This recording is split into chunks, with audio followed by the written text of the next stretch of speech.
Hey everybody, Weem here. Today I want to take a few minutes. Well, let's be honest, it's not going to be a few minutes. I have no idea how long this is going to go.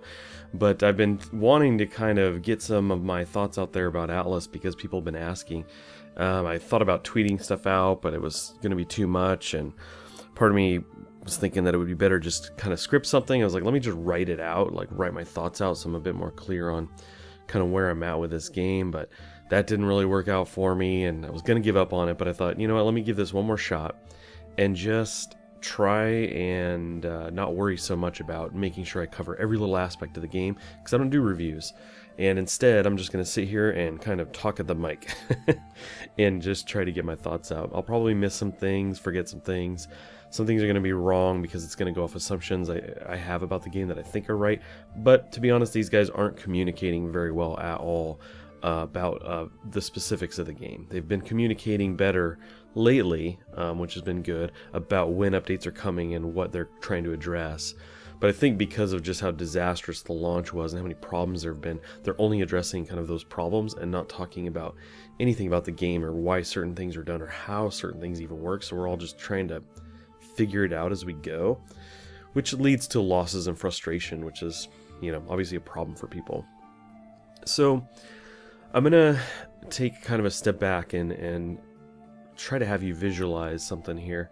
The way I was trying to pare this down. I was like, how do I get this down? Kind of my thoughts to a minimal, as minimal bit I can pass on as possible.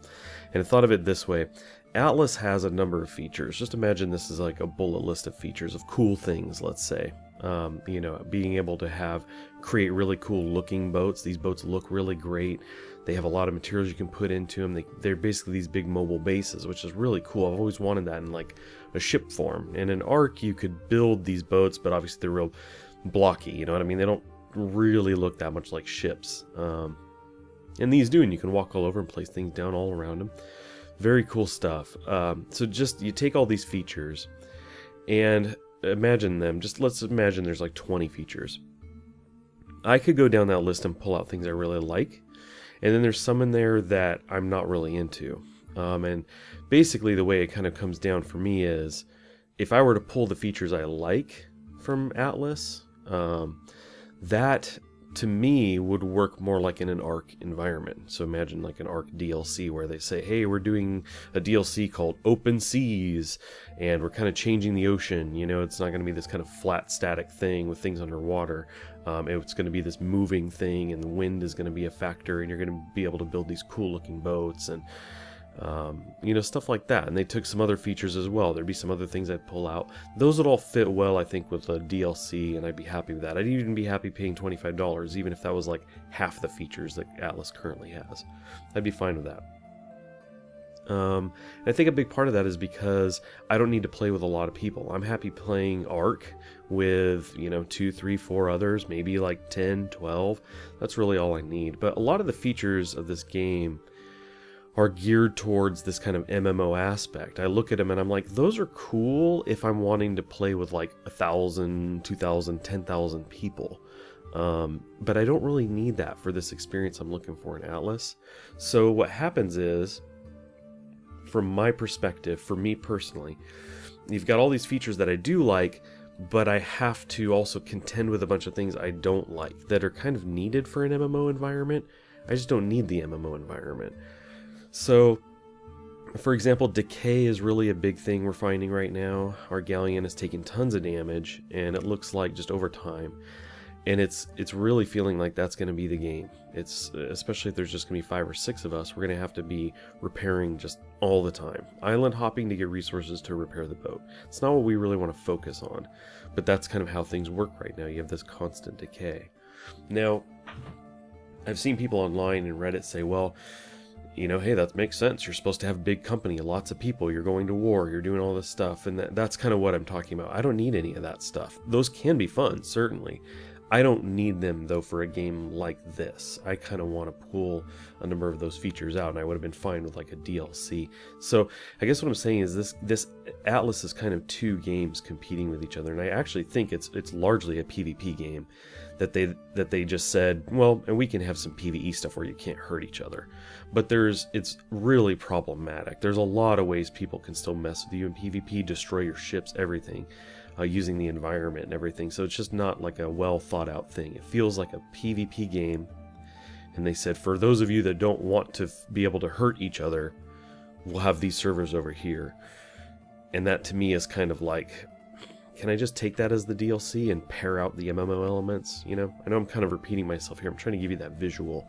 Let me just take these features and separate them here as a DLC. Take all this other stuff, make that an MMO, its own complete thing. And I think if you were to separate those two, I could enjoy both of them separately. But right now it's just kind of this merging of the two. So in the PvP element that I want, you have to contend with all this stuff that I don't want. That's what makes the game really hard for me to talk about. People say, is it a good game? I mean, it could be. There's fun in it for sure. The game, I've been playing the game 7 days now. I have about 70 hours. I mean, that would tell you 10 hours a day. I'd probably call it 8 hours a day on average, because there was probably 5 or 6 hours in the beginning where I actually didn't play the game. The game was just open, trying to connect.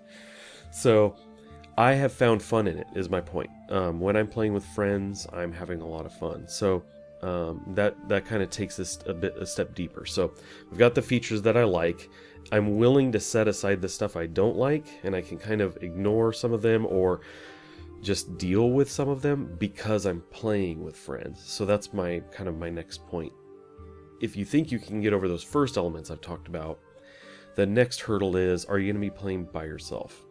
If you're going to be playing by yourself, I just can't recommend the game, really. It's not, I wouldn't make it.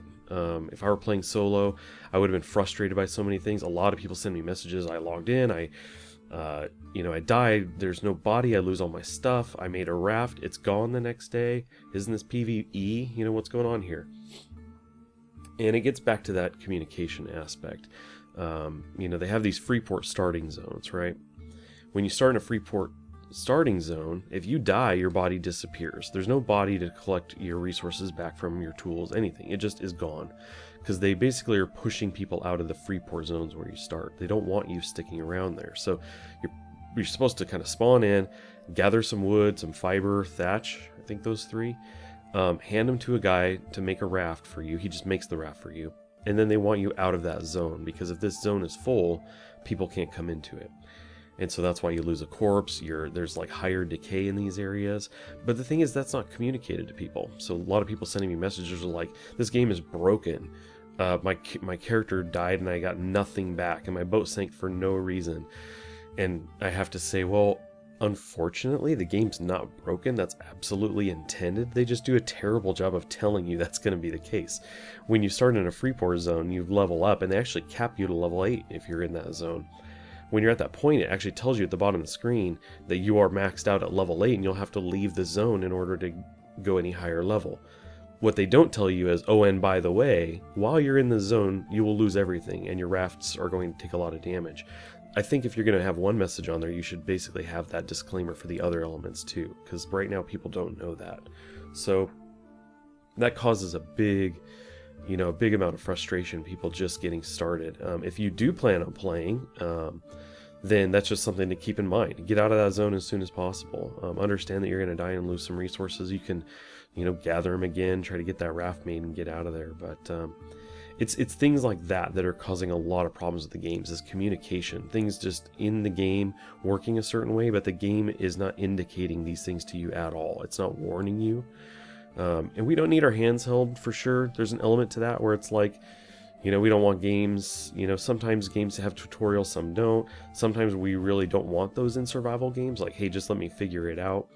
But in this kind of setup, they are already giving this kind of warning about the max level. I think that it should be very clear. You're going to lose stuff, because obviously it's frustrating a lot of people, and that extends even deeper into the game. A lot of the stuff that we're experiencing right now, we're having to guess. I'm having to look at numbers. Let me watch this over time. How much does this change? Okay, does this per hour? Like, okay, oh wow, it really does do more damage here. And like, it's just unknown. really basic things that should be known because they can lead to big problems. We lost a ship that we spent hours building because we went back into a freeport zone to pick up people, and we're like, well, let's gather a whole bunch of fiber while we're here. Our boat sank on us. We were on shore, and Kalohe in our group, he looks over and says, why are there leaky icons on our boat? We ran out there, we tried to bail it out, and we sank, and we lost the boat. We had to get all of our resources off of there, onto rafts. It was a whole thing, and it would have just, you know, all could have been avoided if they said, we don't want you in the freeport zones, leave, or, you know, your boat's gonna sink.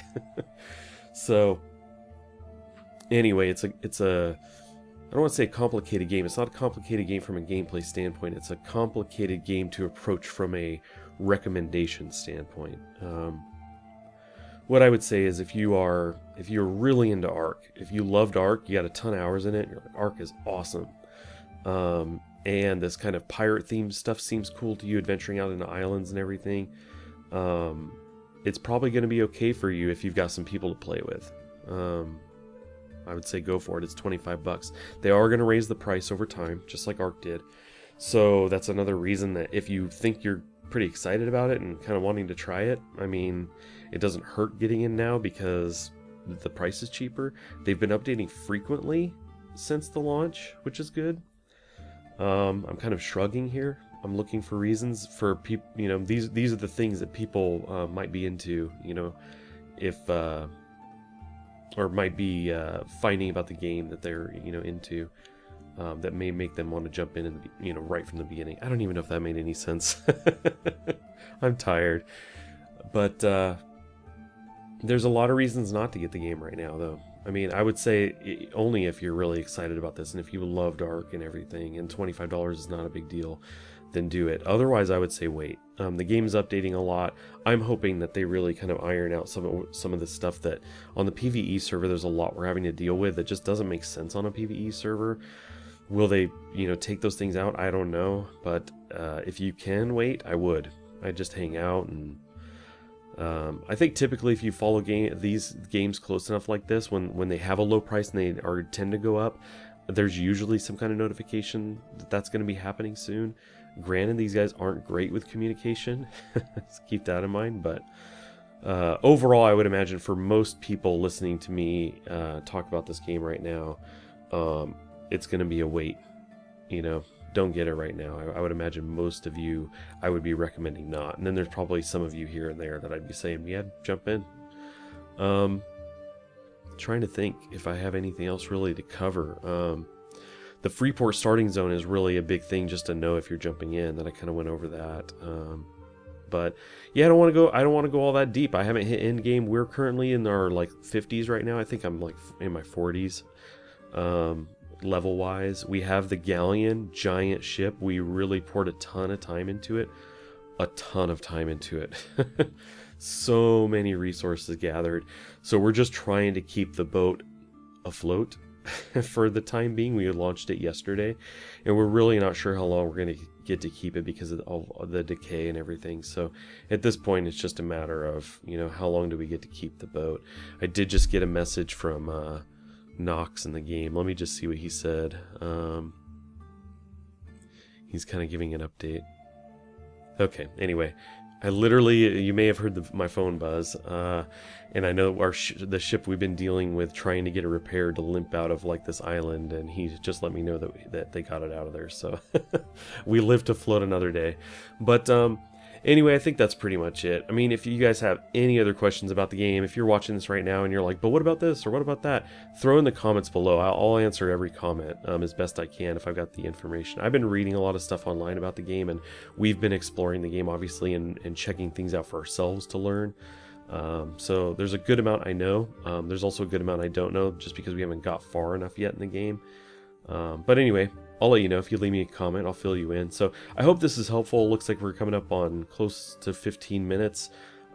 Just me rambling about the game. But that's what it is. Every time I think about trying to kind of express to you what I think about the game, I just can't quite do it in a very organized way. So I thought, you know what, let me just hit record. I'll just babble on for a while. And hopefully it helps at least a few of you out there. So anyway, that's it. That's all I got. Like I said, leave a comment if you have any questions about the game or anything. I'll do my best to answer that. But otherwise, I do want to thank you for checking this out. I appreciate it. And I'll catch you guys next time.